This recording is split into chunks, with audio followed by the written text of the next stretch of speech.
আমাদের কাছে গুরুত্বপূর্ণ একটি কোশ্চেন রয়েছে, সেটি হচ্ছে কুকুরে কামড়ানো হাঁস মুরগি খাওয়া যাবে কিনা।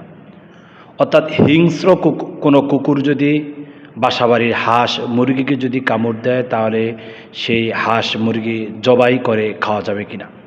এটা বিশেষ করে যখন বর্ষা হয় বা বন্যা কবলিত যে সমস্ত অঞ্চলগুলো হয়, কুকুর তখন পাগল পাড়া হয়ে যায় বা পাগলের ন্যায় হয়ে যায়।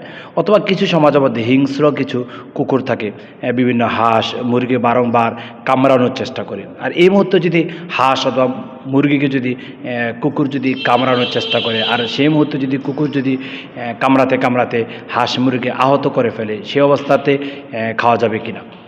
বৈজ্ঞানিকদের তথ্য হচ্ছে বা ইসলামিক স্কলার যেই গবেষণা করে বলছেন, যদি সেই ক্ষেত্রে যদি হাঁস অথবা মুরগি যদি এমন এক অবস্থান চলে যায়, সেটা মৃত্যুর কোলে ঢলে পড়ে, এই অবস্থানে তাহলে ওই হাঁস মুরগি খাওয়া যাবে না।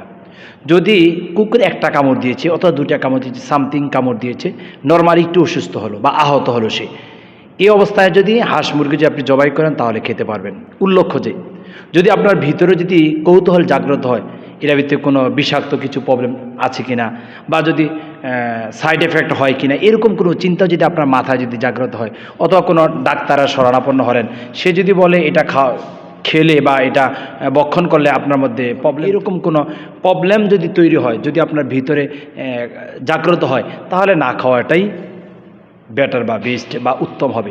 তাহলে আমরা জানতে পারলাম, কুকুর যদি হাঁস অথবা মুরগিকে যদি কামড়ায়, সেক্ষেত্রে কুকুরের কামড়ানো হাঁস মুরগি খাওয়া যাবে, যদি সেটা বেশি জখম না হয় বা যদি মৃত্যুবরণ না করে ফেলে। যদি আপনার ভিতরে রোগ তৈরি হয়ে যাবে এরকম আশঙ্কা প্রবলেম যদি আপনার ভিতরে থাকে, অথবা আপনি এটা খেতে যদি তত বেশি লাইক করেন না, পছন্দ করেন না, বা এটা খেলে আপনার ভিতরে কেমন কেমন জানি ভাব হবে, এরকম যদি চিন্তা হয়, তাহলে এটা না খাওয়াই উত্তম।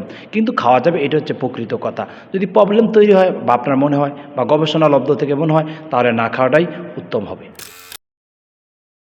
দিন ভাইরা, ইউর ইসলামিক চ্যানেল।